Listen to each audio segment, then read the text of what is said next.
Happy Friday, everyone. This is Ray Pedden from the Center for Care Innovations. Welcome to CCI's Raven e-learning series. The Raven e-learning series has been developed to highlight technology solutions that address priority areas that have been identified by the safety net provider community. Raven has been developed as a CCI learning laboratory for the safety net. To join Raven and take advantage of all the platform has to offer, please visit raven.careinnovations.org. The series is designed to be a learning opportunity, and we encourage attendees to engage with the faculty during the session. You can see future topics in the series at https://raven.careinnovations.org/e-learning. Today, what we want to focus on is an area of chronic disease case management. And specifically, we want to welcome our faculty, Kathleen Sarmento, the Director of Nursing with Santa Rosa Community Health Centers, and Sarah Milam, an LCSW, also with Santa Rosa Community Health Centers. Kathleen started her nursing career at Kaiser Permanente. She's worked as a cardiac nurse on telemetry and stroke units and in critical care nursing in both intensive and emergency care units. Because she wanted to become more involved with the community, Kathleen became the very first case manager at Petaluma Health Center, a federally qualified community health center in Petaluma, surprisingly, where she developed the case management department focused on the homeless and chronically ill patients.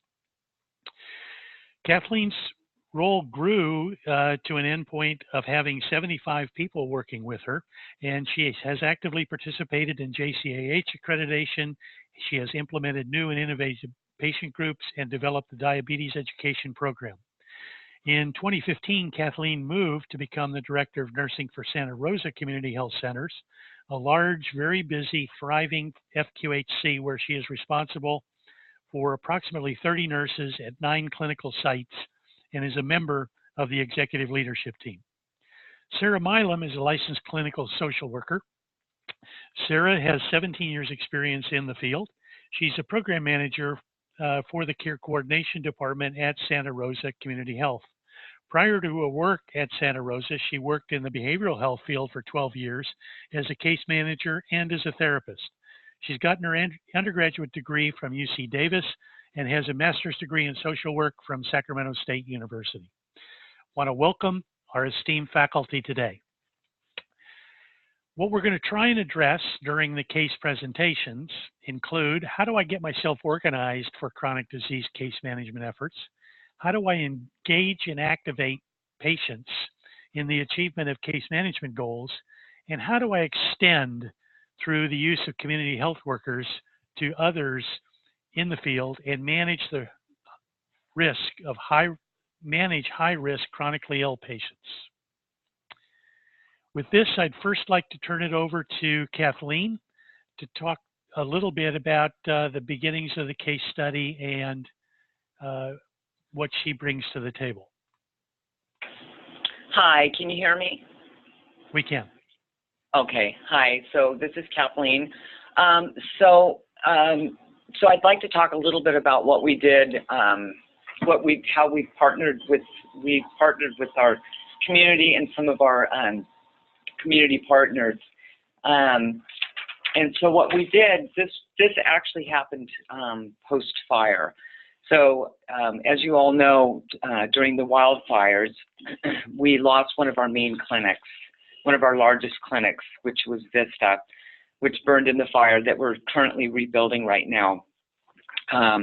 What we did was we wanted to partner with Center for Wellbeing, and so that we could try and get folks from, people that were not in primary care, try and get them into primary care and focus on cardiovascular disease. So that's where you're going to see in this PowerPoint, it's called It's Up to Us. But first off, I'd like to tell you that thanks to all the work that we had done by partnering with Center for Wellbeing, we could get this done despite the wildfires that, again, took one of our largest clinics.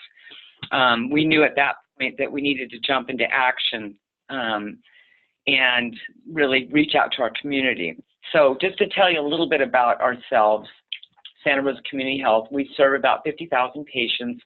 We have about 500 employees, and we actually have 11 health centers. We have 11 different sites, and as well as our dental center.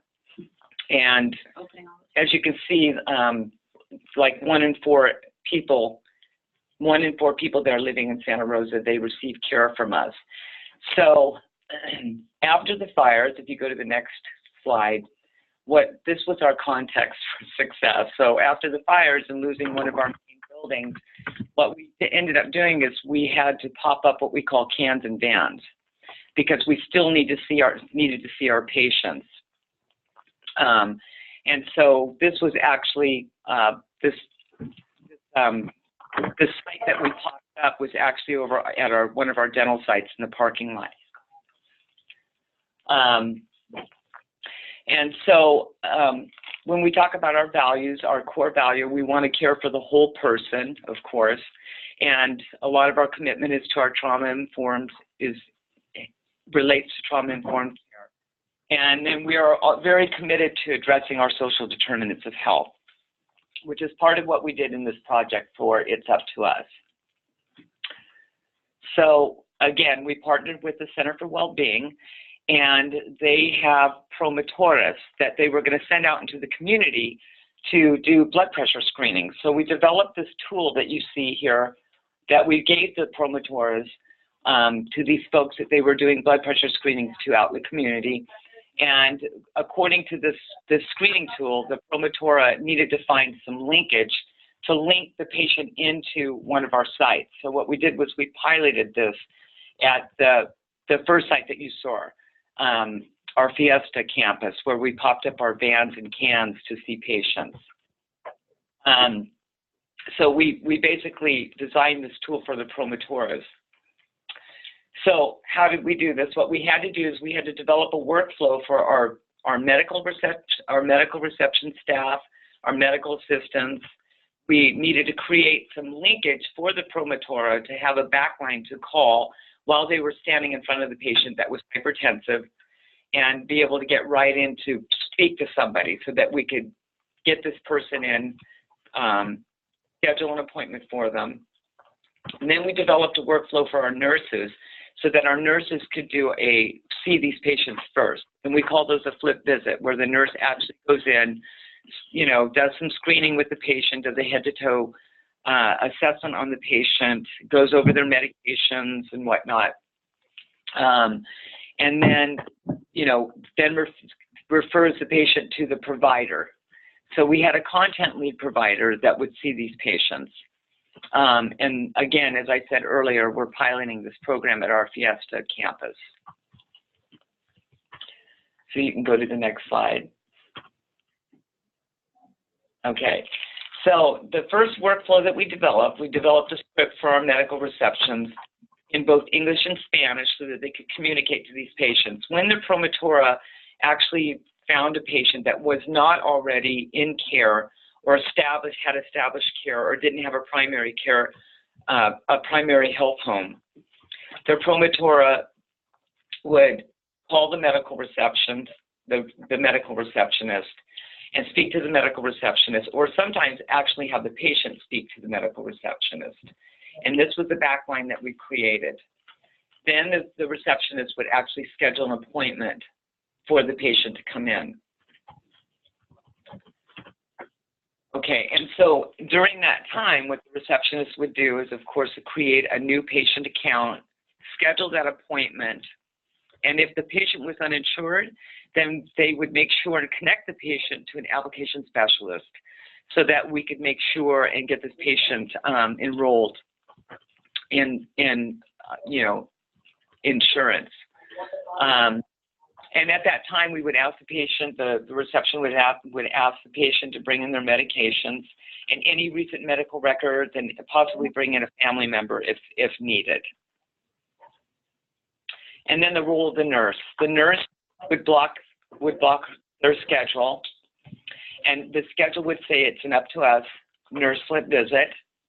And then again, I explained before, the nurse would take a set of vitals, get a complete history, med rec, and any other labs that pertaining to that, of course, that are included in our protocol.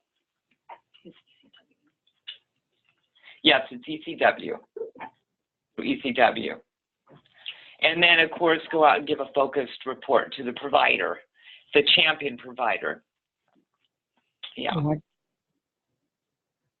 Okay, so this was the role of our provider. So we had a content lead at the specific site that we're piloting this.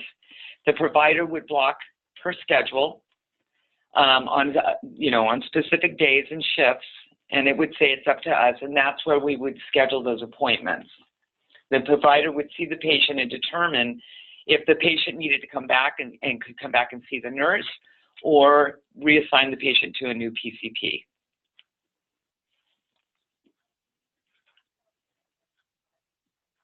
I'm trying to read the chat. Yeah. Okay. And so what is the future of this program? Our vision is to, of course, expand this program to more of our clinics, if not all of them. We want to train all of our staff on this and why this is important to our community. And we want to continue to create better workflows, work on the current workflow that we're working on, and use all the best practices. So we're looking to really expand this program so that we can really pull our folks from the community that aren't in primary care and get them into primary care.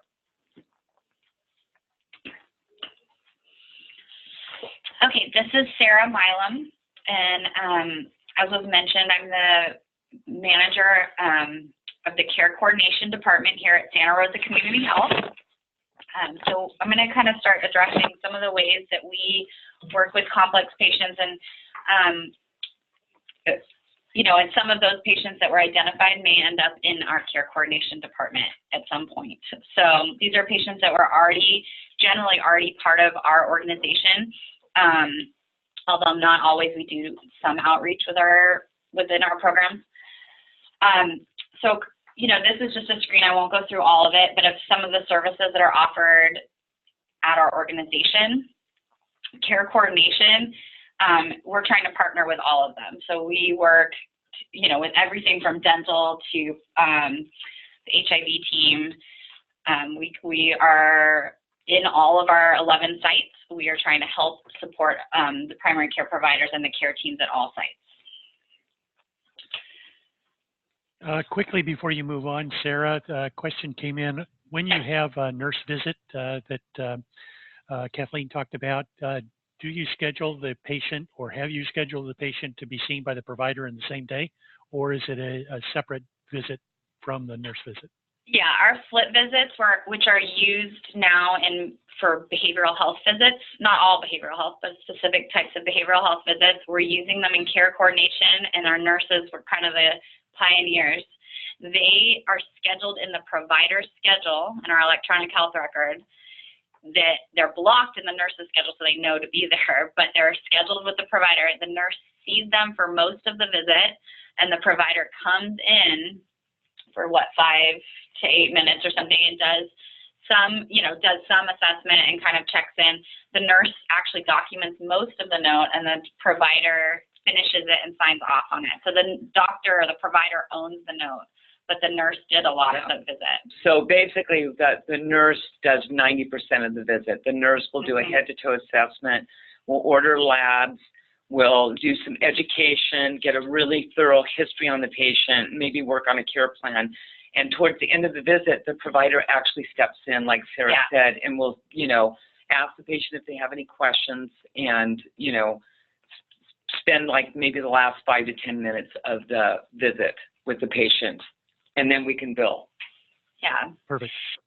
Yeah, and we'll talk a little bit more about split visits because we're trying to expand that as a way to get more care coordination, or some people call it patient navigation, more resources into the clinic setting. It's a way to help, sometimes pay for additional services. So we'll be talking about that briefly. All right, so And once again, I won't go into the details of all of our history, but we as an organization kind of started diving into care coordination as a result of our homeless population. We opened a clinic that was primarily seeing homeless patients in our downtown setting, and it was clear that they needed links to more resources, and that some of those patients there were frequently going to the ER that was next door. And so we started partnering actually with that local hospital to create a program to try to work with those patients that were, as they called them, frequent flyers at the emergency room. And that's how we started. Since then, we have, become an official department. We currently have 7 different programs. We're adding an 8th in the next, we're trying to hire right now, where we're going to be doing some transitions from the jail or prison setting, trying to connect them right when they're already still in, to getting them better connected to primary care when they're out, in order to try to help improve their health outcomes. And it actually has data to show that it helps with recidivism back into jail as well. All right, so I'm definitely not going to go into all of these, but this is what our the makeup of our department is.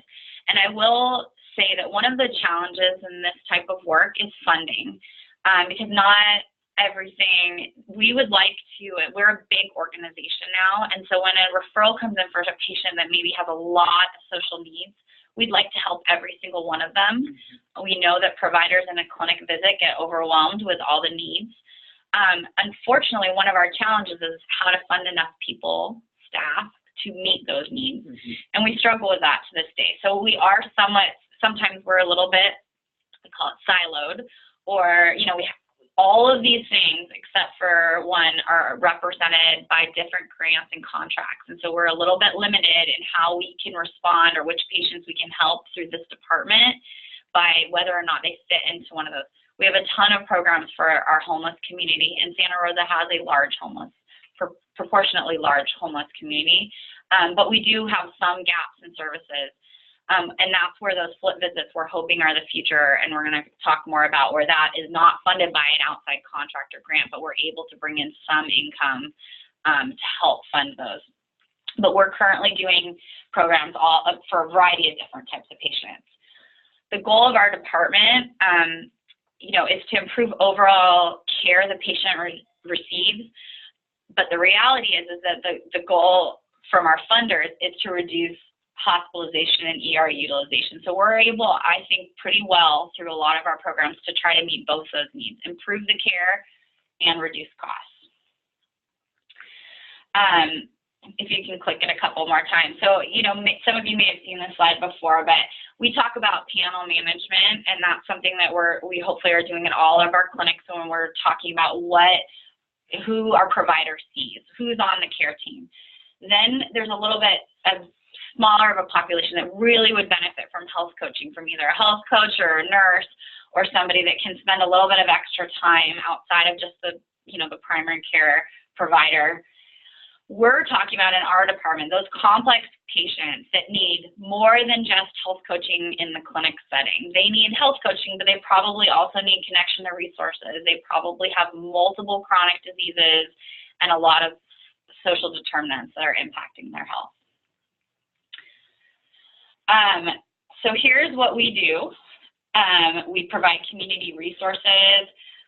We are trying to teach patients how to navigate the healthcare system. We want them to be eventually able to do it on their own. We create care plans. We have nurses in our department that do nurse education in the community, so usually in patients' homes, but also in the shelters, sometimes at the Starbucks, wherever patients want to meet us. They do those nurse education and case management. They do assess the patient in the field. We do not provide home health, which I guess is coming. And we want to be an extension of the care team. We don't want to replace them. We are trying to connect the patient back to the PCP and the people in the clinic that are part of their care team. What we don't do, and this is always a big one, because people want us often to go be home health, and we are not licensed to be home health, and we don't want to do home health because there's a lot. We're trying to get them back to the clinic. And we are touching them for longer. So we don't do direct hands-on care. So we're not doing wound care in the community. That is more of a licensed home health type thing. We do not do welfare checks. We've gotten requests. Can your staff go out, and this person seems like they're in an unsafe relationship. Can you go check on their home? Well, no, that's not a safe task for us to be doing, and it's not appropriate. For funding reasons and a variety of reasons, most of our programs, they don't do a ton, like multiple weekly visits. It's most of the programs, it's more of it's by the funding, it kind of dictates how many times we see them per month. And there are some of the homeless programs where we are able to be a little bit more intensive. We don't replace the care team or the PCP. So our every program we have, we're working with chronically ill adults at this time. We are, open to and possibly having care coordination in the pediatric sites eventually. Our individuals are, there's a lot more homeless than other populations. We often are working with people with severe mental illness diagnoses, high hospital and ER utilization, and people who are impacted by social determinants of health. So in our department, we have two roles. A nurse kind of speaks for itself. We were already talking about, they are doing chronic disease management and education. They do a lot of communication back with the care team in the clinic, and they do assessments. They are taking blood pressure. They can look at a wound or different things and help assess what needs to happen for that patient next. They do sometimes send them right to the emergency room or hospital. Care coordinators are individuals that often have community health worker certificates. A lot of ours happen to be former medical assistants. Sometimes they have like undergraduate in a social worker similar field. They kind of work as parasocial workers in that they have to learn the community resources. They're connecting patients. They're assessing what their needs are. We use things like the Prepare tool and other forms we've created to figure out what resources they have and do not have and what would help. They are trained to be health coaches, so they do often work in partnership with the nurse creating a care plan and then them continuing to coach them on their chronic diseases. So engaging patients is challenging. We often get referrals from primary care that this person would be a great fit, they need help, and they might fit our programs, but we try to get creative to get people engaged because it doesn't work if they're not engaged. So we really work hard to provide them resources that they need quickly. That seems to help. If they really need transportation, we'll immediately give them bus passes and then help them sign up for a more long-term solution. We always include them in our goals. We have patients in our goals. Our staff are all trained quite frequently in motivational interviewing skills. We let the patient kind of run the show on what they want and how we can help them. And we involve the entire care team. One of the best strategies when you have to call patients, almost cold call it feels like, is to mention their provider. Dr. Wu really thinks it's a great idea if for you to spend some time with us, or using the actual providers that they know's name does help. Our providers know we exist and that we're going to do that, by the way. So we get lists. Some of the ways that we find our patients is we get lists from health plans. Our Medi-Cal provider, managed care provider, is Partnership Health Plan. They provide us a list of the high utilizers. We call them, and that's challenging at times, but we've gotten better at it. We've created some, scripts and tips. The staff that are the best at it do it. We've found some people aren't great at that, and we always mention their provider. Often those lists are the same month after month after month. So we've had to mark who we've already called and who maybe has told us, please don't ever call us again, because the same people are high utilizers 6 months from now often that were last year. So we have to kind of keep track of it. Sometimes a new situation, new diagnosis helps them become more engaged with us. We look at provider schedules sometimes and try to figure out which one of their patients would fit our programs. We get hospital discharge reports from the local hospitals. We get internal referrals often from care teams, and then we actually have staff that are working in the local emergency room. We have a staff that works at our biggest hospital here, our biggest emergency room, where a lot of our frequent flyers and the homeless and different individuals go, and she sends us tons of referrals. So she's part of our department, knows about all of our programs. Sorry, my throat's a little scratchy with all my allergies are acting up this week. Homeless individuals, we get a lot of referrals from county behavioral health, our local, Catholic Charities is big in our community, the hospitals and shelters. Several of our programs are actually funded by one of the hospitals here to work with homeless individuals in the attempt to keep them, get them more connected to primary care and have them use primary care as opposed to the emergency room. They pay for that staff to be in their emergency room because she helps with, scheduling appointments with us and giving those patients resources. Some of our programs do actual outreach.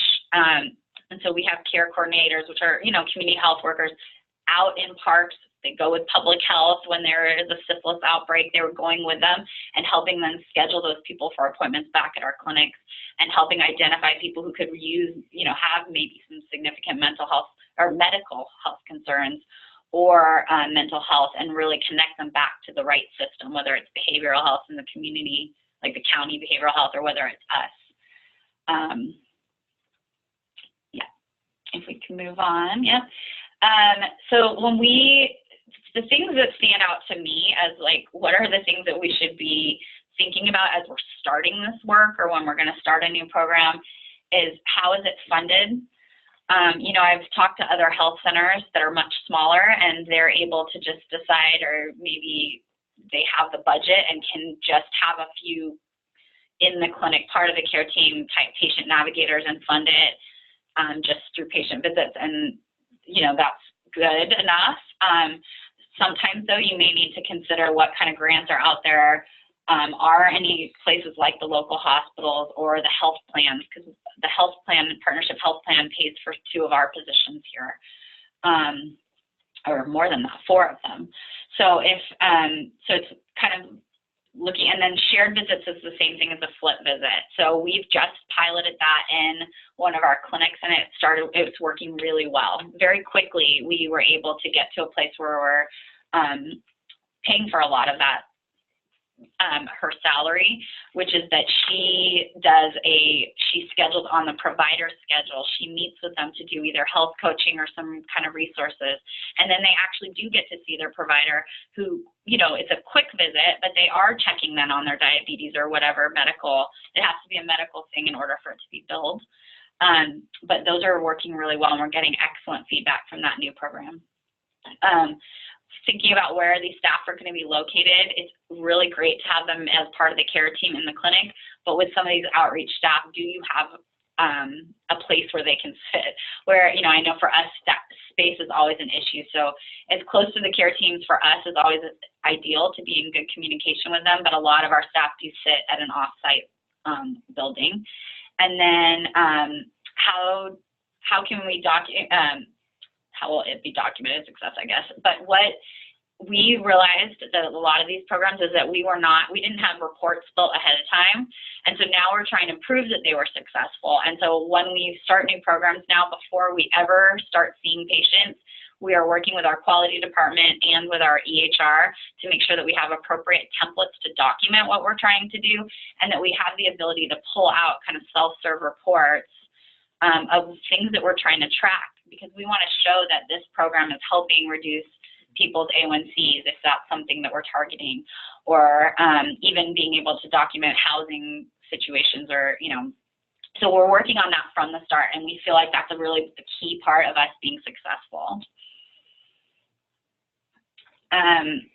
So for us, we believe, or we hope, that we are going to be able to have care coordinators, or that type of position, that patient navigator type of position, integrated into all the care teams at all of our clinics. And so we're really working on that pilot program to really streamline the workflows and which resources are available and how much time does she need to do admin work and things like that to make it really successful, because that's where we're moving. We really think that we will always have some outreach in the community, and that's super valuable, but we really want to provide those resources. We are confident that social determinants of health help impact their overall health. And so that by helping people know about healthy food in the community or helping them sign up on the housing list is going to overall improve them. We are also working on our technology. We currently have, iPads for staff and some laptops and stuff for nurses in the community, but we would like to continue to improve that. And we would really like to one day be able to do telemedicine through our care coordination department. We piloted it about a little over a year ago with a provider at a licensed site and having our staff out in the community. They were able to do the blood pressure and different things like that, and having the actual visit take place in the patient's home. The provider was at the clinic, the patient was at home with the technology device, and the provider was able to meet with them. And we have a lot of patients that really struggle to get into the clinic, and that's where we're hoping we can also show improvement in the future, that we could expand that. All right, and Kathy and I are both here if you have any questions. I think we missed some of them on the chat box. It's kind of small down below at first while we were looking at the slides. Yeah, thank you both very, very much. One of the questions that came in was, how does your ECW, your electronic health record, help or provide a barrier in what you're doing in care coordination for chronic disease patients? Well, and I would say that it's a challenge. We've talked about this a lot over the last several years. It doesn't have a great case management piece to it. That's apparently something you can purchase that people have tried piloting and looking at, but they weren't super impressed with at this point. So our next steps are going to be to try to build something better. Right now we can build beautiful templates, but they're not exactly the care plan we're hoping for, where where it's almost got where the goal that we're working on is obvious to everybody in the organization, where it's not a true case management tool. It's not a very good case management tool at this time, to be honest. It's something we're working on and hope to improve. Great, thank you. One of the other questions came in, and I'll just try and reformulate it a little bit. And the question was, how could you, or how do you, and you're doing some of the remote monitoring by the fact that you've got nurses or caseworkers out there in the patient's home and doing a televisit with the provider, but remote monitoring of the patient as you're in the field, how does that fit into your strategy? Where do you see it going? And what are the barriers there to remote monitoring? So we're not really doing remote monitoring yet.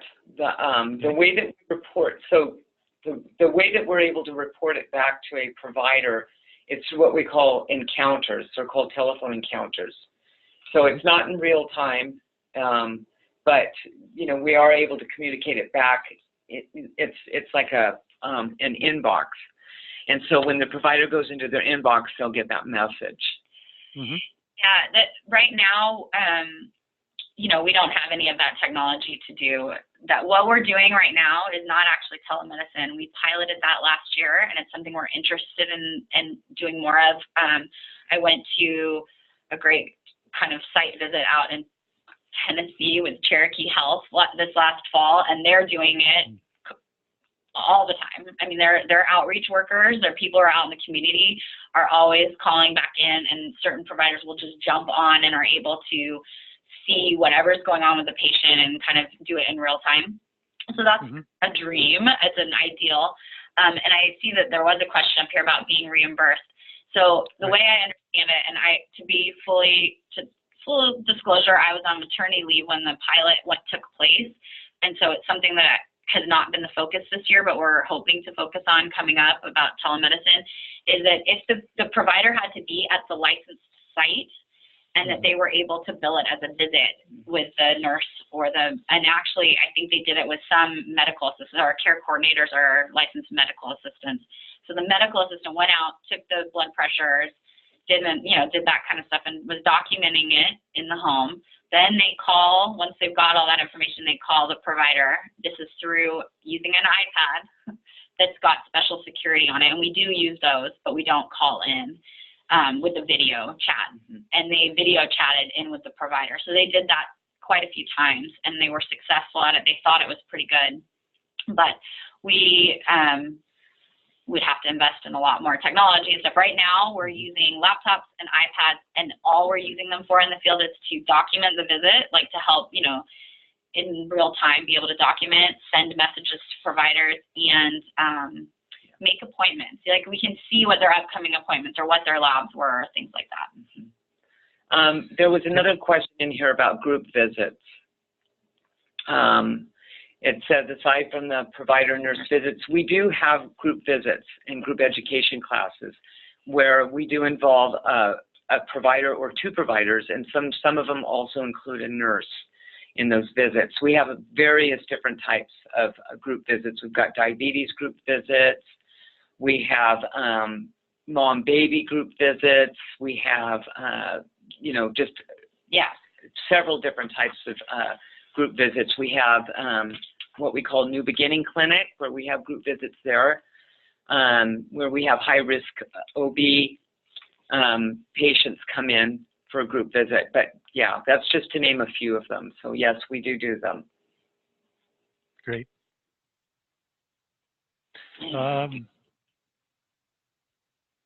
You guys are so good with the chat, I don't have to read the questions. I'm just trying to read it like we're reading them right. Just got one in from Joe. I'm also interested in patient engagement.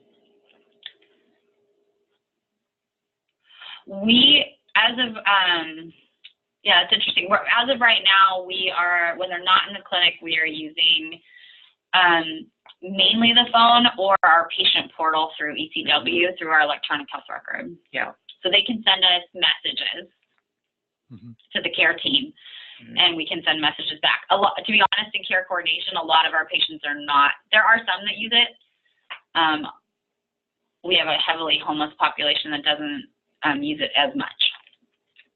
Yeah, and portal utilization has been a struggle for all of us in the safety net for quite some time, and I don't know anybody that's really cracked it, you know, to the point where you're getting 95% utilization of the portal. I mean, the numbers are very small, and we've got several projects going on in portals to try and increase that, but we just haven't found the magic of that. So we're currently working on that right now as well. Yeah. So. As providers are distributed, how do they communicate with each other? So I guess the question is, as you have multiple providers involved in the care of a chronically ill patient, how do the providers talk one to the other, or do we just leave them on their own? Well, internally, usually, you know, there's a primary, and internally it's not a problem internally because they all communicate internally. Using electronic health record, our care team. So usually it's more often the provider, nurse, behavioral health, care coordinator. We huddle, and that's super valuable. As far as a lot of these people have outside providers, and that is a challenge. But we, as care coordination department, have access to our two local health systems, health records, so we're able to send messages or get documents out of them. But it's a challenge to work calling. We're getting releases of information, calling providers. Our providers can talk to people, but it is a challenge when you're talking about separate systems. Right. Other questions from the audience? We've had a couple of good ones here, folks.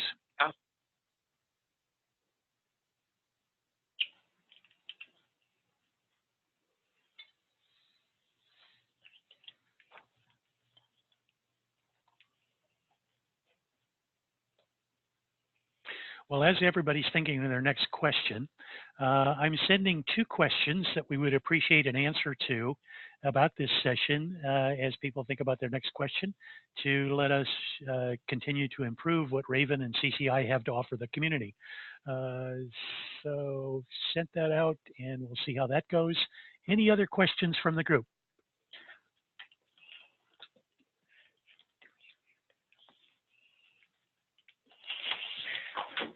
Wow, the faculty must have done an extraordinary job of delivering a ton of information.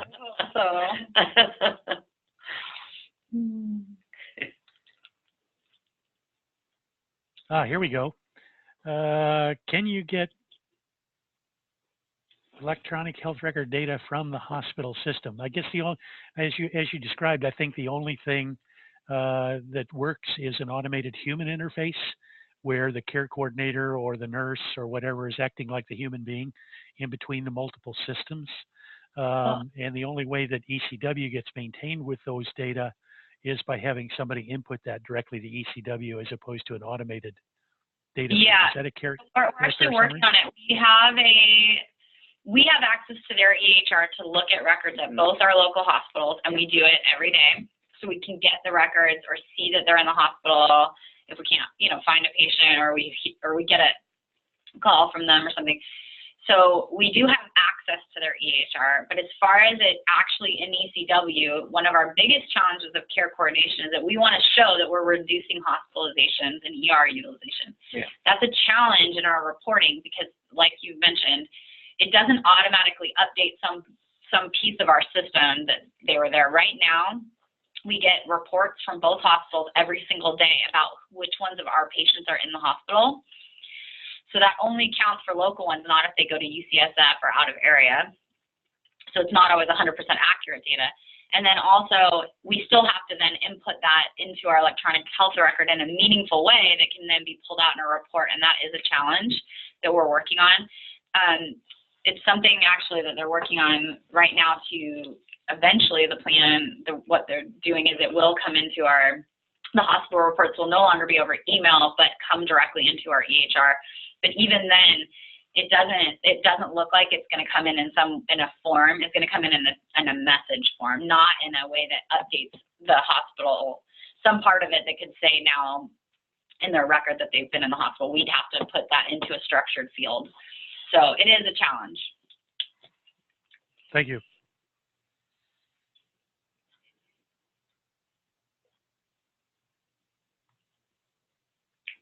Anyone else have a question for our faculty?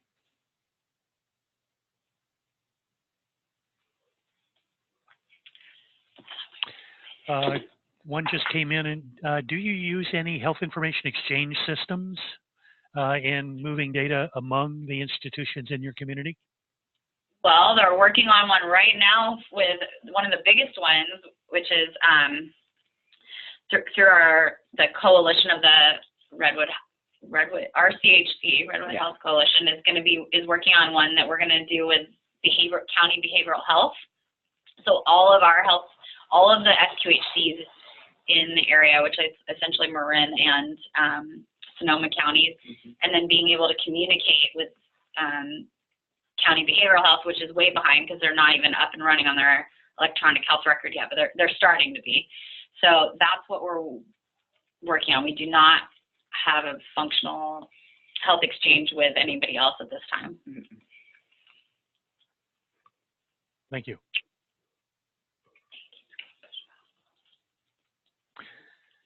Any final questions from the group?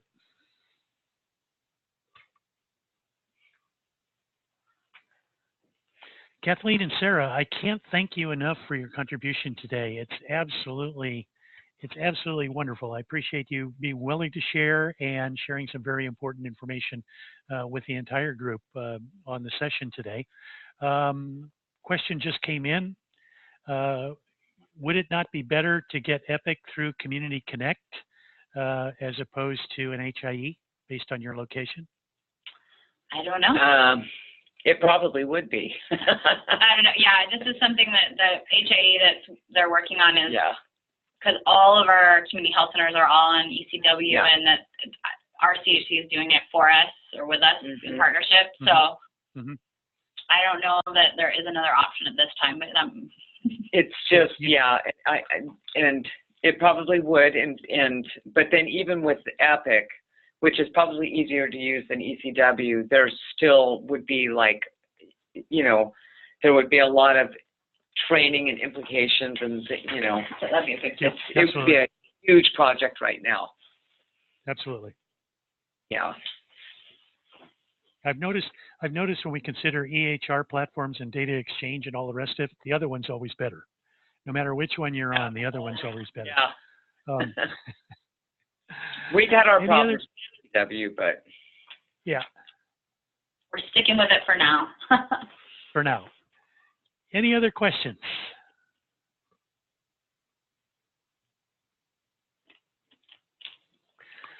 Well, I want to thank you all very much for coming. We appreciate the input of the faculty, and I trust that everyone will have an absolutely wonderful weekend. So until our next session, have a great day. thank you.